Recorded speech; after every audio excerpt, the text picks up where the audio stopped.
박 대통령은 그래도 서해를 꼭 집어서 하지는 않았는데 전체적으로 했어요. 근데 문재인 때는 우리가 기술이 좋아지고 우리가 급격하게 군사력이 좋아지는 상황인데도 불구하고 서해를 중심으로 한 집중적인 군사력 강화를 안 하고 오히려 이렇게 좋아지니까 그 힘을 에너지를 빼갖고 동진아 바다에 처박으려고 대양 해군 항모입니다. 이런 한마디로 개소리를 했죠. 군진 무인수상정에는 원거리 있는 표적을 탐지할 수 있는 레이더, 교전 시 표적을 추적하고 사격 전에 최종적으로 표적을 인공지능으로 인식하는 전자광학, 무인수상정 가까이 있는 장애물을 식별하고 군진 무인수상정들끼리의 충돌을 방지하기 위한 라이더 센서가 탑재되어 있습니다. 예. 얘가 군집 작전을 하는 그 경험치를 쌓는 애예요.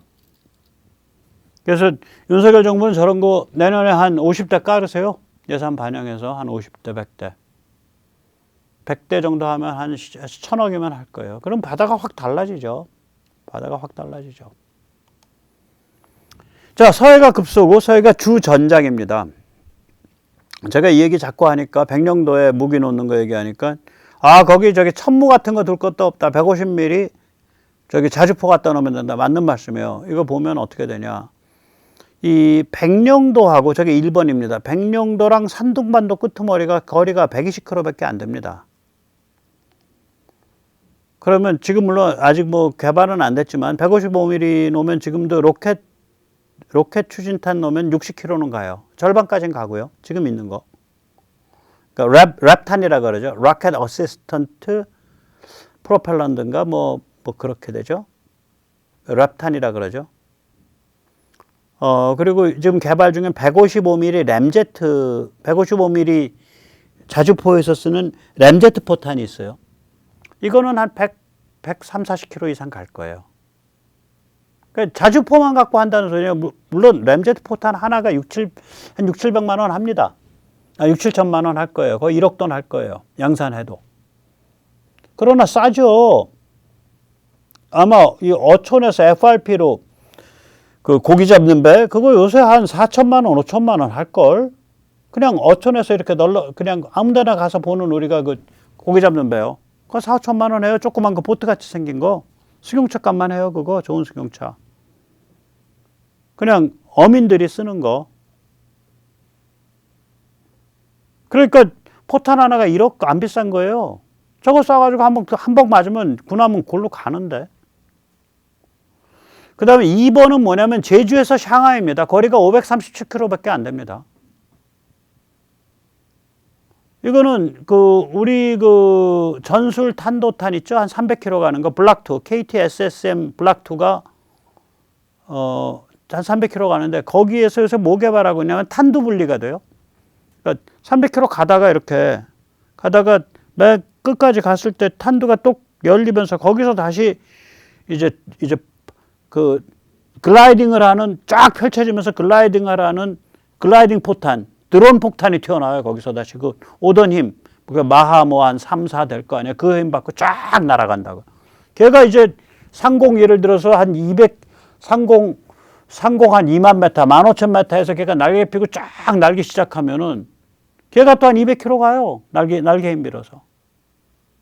그럼 여기 간다는 얘기죠. 간단한 얘기예요. 샹하이 앞까지. 제주도에서 쏘면 샹하이 앞까지 배를 맞출 수 있다는 얘기라고. 그 항모일 필요가 없는 거지. 거기다가 우리 공항이 어딨냐. 광주, 목포, 군산. 이거 셋 다 이게 군사공항이에요, 원래. 군산 군사공항에다가 민항기가 옆구리에 끼어든 거예요. 그 민항기 걷어야 돼. 목포, 원래 민항기 있었는데 걷어버렸고 장사 안 돼서 거기는 지금 저거죠. 군산도 거기 무슨 중국 왔다 갔다 하는 거 없애야 돼요. 세관. 청주도 그러고. 중국 그렇게 많이 다니면 안 돼. 제주도 저는 없애자는 입장이에요. 중국행 비행기들은. 중국은 다 저기 거쳐서 들어와라. 이게 인천. 군산은 KTX 지선 놔주면은 서울 빨리 다니니까 불만 없을 거 아니에요. 뭐 비행기 타고 다녀, 서울을. 검사분들 서울 비행기 안 타실걸? 거기 무슨 비행기장 가고 들어오고 하는 게 장난이 아닌데. 그래서 이제 그러면 비행기가 거기서 육지에서 발진할 수 있다는 소리예요. 최소한 4군데가.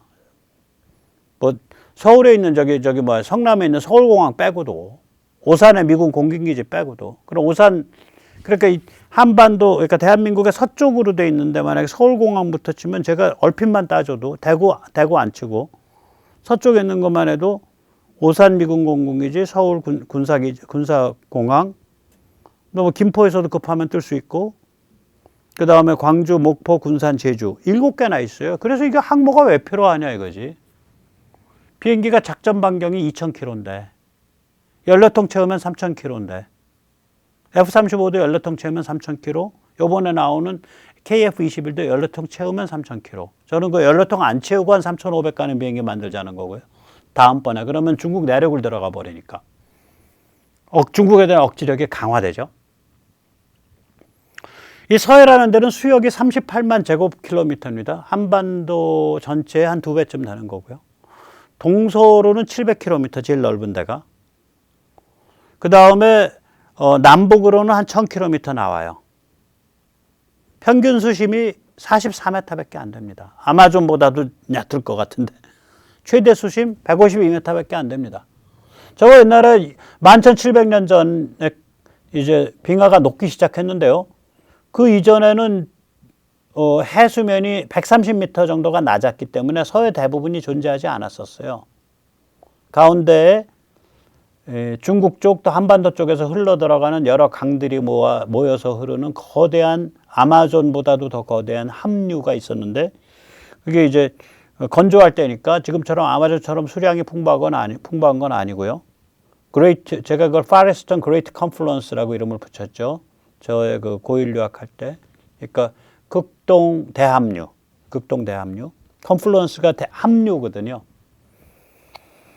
그래서 이제 그 서해가 그런 지역이에요. 그러니까 저 전체가 그냥 대륙봉인데 저게 아래가 뻥이 열려져 있어가지고 엄청난 물이 밀려서 빠져나가니까 조류가 굉장히 심하죠. 베르누이 정리죠. 베르누이 정리라는 게 뭐예요? 유체가 흐르는 그 통로가 좁으면 유체가 빨라진다는 거 아니에요? 깊은 바다에서는 조류가 그렇게 급하지 않아요. 근데 얕아지니까 유체가 빨라지죠. 그거 이렇게 굽이치는 그 시내에 가서 수영해 보신 분은 아실 거야. 이렇게 굽이치면은 S자로 굽이치면 이렇게 굽이치면은 이쪽이 깊죠. 거기는 유속이 늦어요. 그런데 이제 이렇게 해서 이제 이렇게 되면 이쪽이 얕아요. 거기는 얇아져요. 물이 유속이 빨라요. 거기 그거 자갈 잔뜩 쌓여 있는데 그거 돌 받고 미끄러져서 여러 번 넘어지잖아요. 물놀이 가면. 깊은 데 가면 빠져 죽고. 그러니까 수심이 얕으니까 저게 조류가 굉장히 심한데요.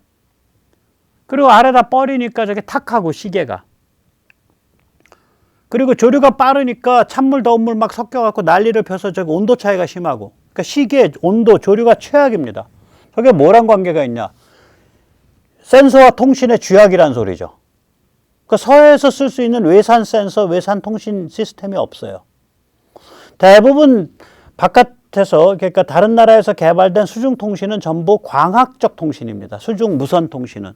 레이저, LED 이런 걸 써서 불 반짝반짝 해갖고 이렇게 이쪽이랑 이쪽이 통신하는 그런 방식들인데 이 서해는 그런 거 못 써요. 전파 무선은 당연히 안 되고 물속이니까. 어떻게 해야 될 거냐 서해에서. 잠수함 바깥에다가 이거 부표 안 띄워놓고 물속에서 어떻게 좀 제대로 하는 길 없을까? 수면 아래 20-30m 이하에서 다 웅크리고 앉아 핵잠 같은 거 나왔을 때 딱 그런 방법 좀 고민해 봐야 돼요.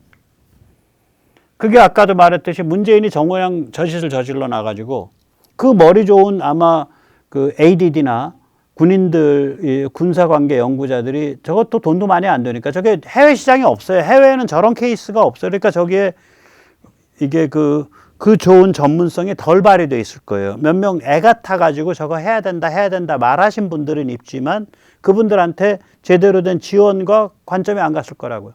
서해 저거 감시장비 개발해 봐야 딴 데 가서 쓸 일이 없어요. 다른 데는 저런 흉악한 바다가 없어. 근데 보시지만 저거를 정확하게 장악을 하면 중국은 숨을 못 쉬어요. 지금 우리가 이런 얘기 해야 된다고요. 저 감시장비 센서 저거 한 세트 제대로 개발해서 기술적으로 도달하는데 500억에서 1000억밖에 안 들 거예요. 개발 시스템은. 그 다음에 이제 그거에서 예를 들어서 뭐 하는 건 이제 어떻게 까냐에 따라서 돈이 좀 왔다 갔다 하지만 그러니까 머리가 좋은 전문가들이 몇 명이 달라붙어서 제대로 해야 되는 소규모 프로젝트인데 굉장히 중요하고 그런데 바깥에서 해외 수출은 못하는 해외에서 저런 상황이 없으니까. 그리고 저에게 말 꺼내면은 세상 어떻게 돌아가는지 모르네. 제가 어떻게 중국이랑 지금 왔다 갔다 하는 상황에서 저 서해에다 저런 걸 깔라 그래. 쟤는 우리 문재인 대통령의 그 의중을 모르는 모양이야. 저 이상한 놈일세. 그 업계에서 그렇게 취급당했을 거라고요.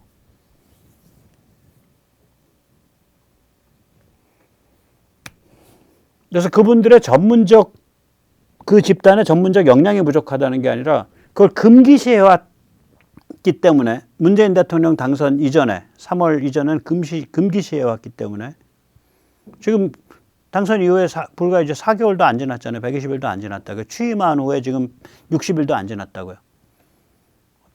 당선 이후에 이거를 이 금기를 이렇게 머리에 금기 쳐놓은 게 아직 안 빠졌을 거라고요.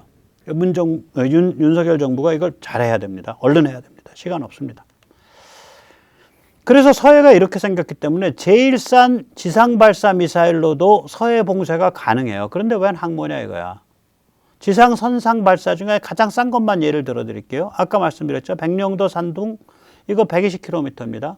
아까도 말씀드렸듯이 155mm 자주포에서 쏠 수 있는 활강 유도탄, 155mm 램제트탄인데 저기 155mm 자주포에서 쓸 수 있는 활강 유도탄 저 위에 있는 거예요. 저거 거의 다 개발돼 있어요. 풍산에서. 저거 한 100km 가요.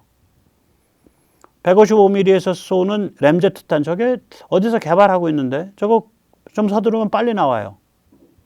저거 한 150km 갈 거예요. 155mm 지금 자주포에서 쏠 수 있다니까요. 뭐 복잡한 로켓도 아니야. 지금 제일 싼 걸 얘기 드리는 거예요. 물론 저 한 발 한 발에 뭐 한 4천만 원, 5천만 원씩 해요. 또 한 1억 가까이 해요. 그러나 한 방 맞으면 상대방 배는 가는데 수십억짜리, 수백억짜리, 수천억짜리 배가.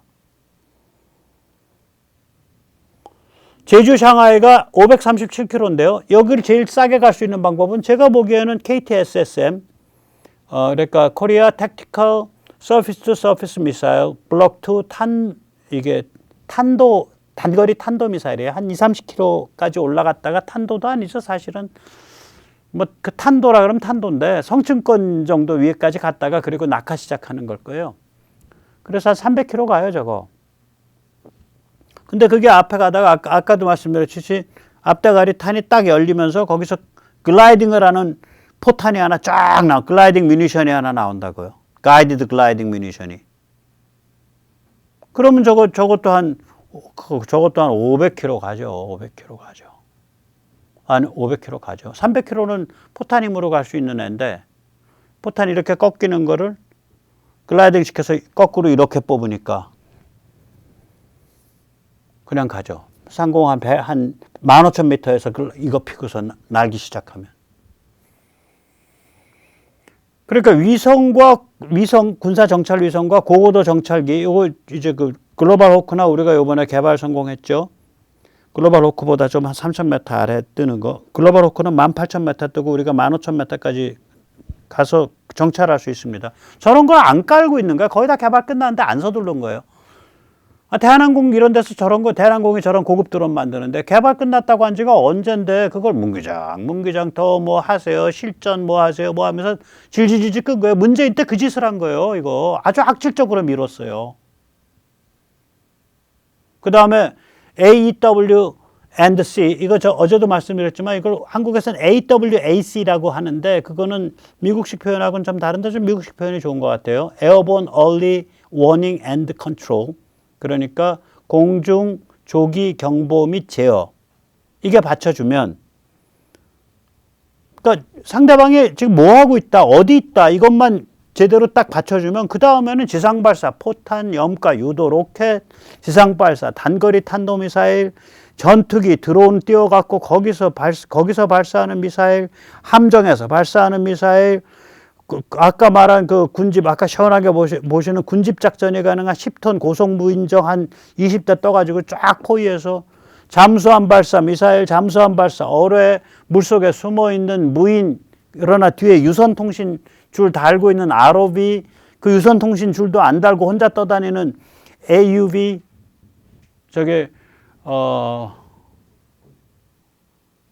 AU가 뭐더라? 뭐 오토매틱인가? 오토고 U가 unmanned vehicle이에요. 그러니까 수중 드론이에요. 수중 무인 드론인데 유선 통신선이 안 연결된 걸, 그걸 AUV라고 그러고요. 유선 통신선이 연결된 걸 ROV라 그럽니다. 항모가 필요 없는 거, 항모 들어갈 수도 없어요. 저희 지역은 서해는 필요 없는 게 아니라 들어갈 수가 없어요. 작전이 못해요. 아까 보셨잖아요. 평균 수심 44m에 그렇게 상대방 중국 거대한 땅덩어리가 바로 옆구리에 붙어 있는데 항모가 어딜 다녀. 그냥 10조짜리 관역판 다니고 있는 거지. 배값에다가 무기값 하면 10조도 넘을걸요. 거기 비행기 30대, 40대 앉아있다고 쳐보세요. 비행기 한 대 값이 평균 무기까지 해서 2천억이라고 치고. 비행기 값만 8조예요. 항모 그 한 덩어리 20조짜리 관역판이네. 근데 무슨 대양해군 항모야. 우린 대양해군이 아니라 서해해군이 필요합니다. 서해해군이. 제발 좀 주적은 중국이다, 서해가 주전장이다라는 얘기를 우리 사회가 환기가 돼야 돼요. 이게 관점이. 유튜버서부터 시작해서. 그래서 정부 관료나 혹은 뭐 대통령이나 이런 사람들, 국방부 이런 사람들은 주적은 중국입니다, 주전장은 서해입니다, 이런 얘기를 하시면 안 되지. 중국이랑 많이 엮여 있으니까. 그러나 우리 같은 민간인이야 마음대로 얘기하는 거 아니에요? 그게 우리가 좋은 점 아니에요? 자유인들인데.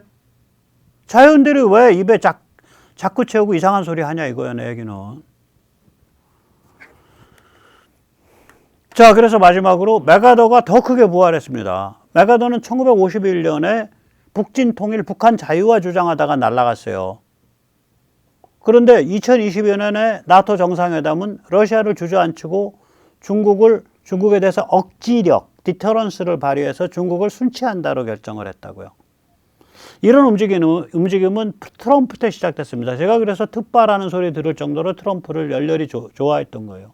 왜냐하면 한국 사회가 이렇게 빌어먹을 이상한 풍조가 생긴 거는 30년 동안의 글로벌리스트들의 중국 사랑 때문이다. 그리고 그 글로벌리스트들이 미국과 서방을 의도적으로 약화시키려고 무한 젠더, 무한 해체, 기후 종말론 같은 악마 내러티브를 증폭했기 때문이다. 지금 세상 바뀌니까 레리 핑크요. 세계 최대의 그 펀딩 회사죠. 블랙락. 그게 입만 뻑 하면은 ESG 핵심은 기후 종말론하고 무한 젠더거든요. ESG 이제 끝났습니다. 엊그저께 그렇게 발언하더라고요. 레리 핑크가 글로벌리스트 악마 내러티브의 교주거든요, 그게. 그 교주 뒤에 이제 소로스 같은 자들이고, 레리 핑크 교주라고요. ESG 끝났습니다. 그렇게 얘기하던데. 엊그저께. 제가 한번 나중에 다뤄드릴게요. 어디서 봤는지. 아무튼 이게 이제 트럼프 때부터 시작된 거예요. 2017년에 그래서 트럼프가 800km 탄도미사일 탄두 중량을 2배로 높여서 0.5톤에서 1톤으로 풀었어요. 근데 이것도 써놓은 게 문재인 대통령이 2017년 트럼프를 만나서 정상회담할 때 불쑥 그 얘기해서 트럼프가 Why not? 하고서 했습니다. 참 골아픈 사람이야. 문재인 입에서 그 말이 나오도록 공작까지 미국서 한 겁니다. 세상 그렇게 흘러가는 겁니다. 왜냐하면 미국이 그거를 이니시에이트 해버리면 그림이 안 나오니까. 그 문재인 거기서 큐 받은 거죠. 어디서. 당신 요번에 트럼프 만나서 얘기 안 하면 좀 혼나. 알았지? 트럼프 만났을 때 얘기 꼭 해. 죄송합니다. 입이 이만큼 튀어나와서, 주둥이라고 하면 좀 이상하지. 입이 이만큼 튀어나와서 가서 저희가 탄도미사일을 탄두 중량을 800kg짜리 한 2배 올리는 거 어떻게 생각하십니까? 트럼프는 자기가 지시했던 거니까 why not? 오케이? 그래서 그때 한번 풀렸고요. 2020년에 민간용 고체 로켓에서 탄두와 사거리 제한을 없앴어요. 민간용 고체 로켓에 관해서.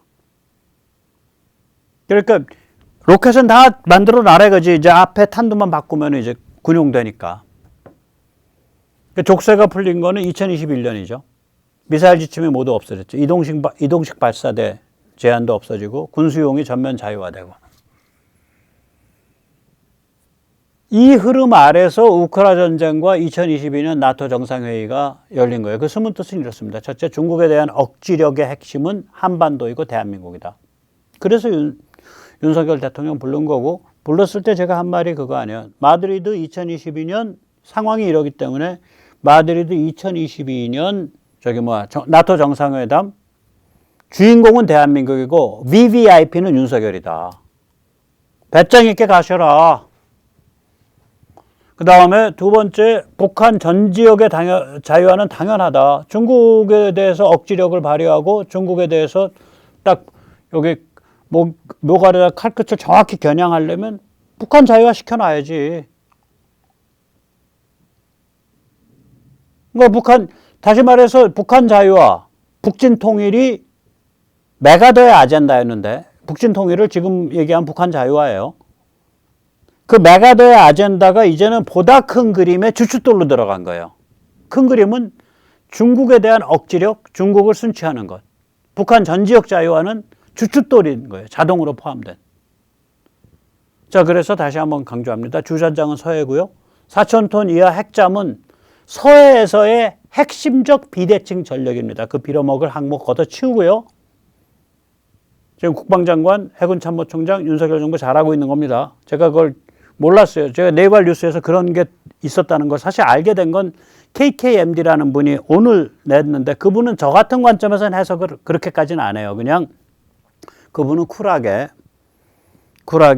이런 지정학적 해석이 아니라 쿨하게 서해를 주전장으로 한다, 중국이 주적이다, 이런 해석을 하는 게 쿨하게 윤석열 정부가 항모 프로젝트를 드랍시키고 핵잠으로 가려고 하고 있다라는 것까지만 얘기를 하면서 인용을 하셨길래, 제가 네이버 뉴스를 들어가서 보니까 행간이 저한테는 다르게 읽혀서 저의 관점에서 지정학적 해석, 미국의 그랜드 디자인에 관한 해석, 미국의 중국에 대한 기본 틀, 이것에 대해서 그런 관점으로 다시 해석해서 드리는 겁니다. 저는 KKMD나 또 뭐 다른 실력 있는 이 군사 쪽 유튜버님들께서 문재인의 그늘에서 얼른 벗어나와가지고 주전장은 서해, 주적은 중국, 그리고 우리가 북한 급변 사태 때 중국이랑 한판 붙을 각오로 압록강 두만강까지 밀고 올라가고 서해에서 한판 붙을 각오로 우리가 준비해야 된다. 이런 관점에서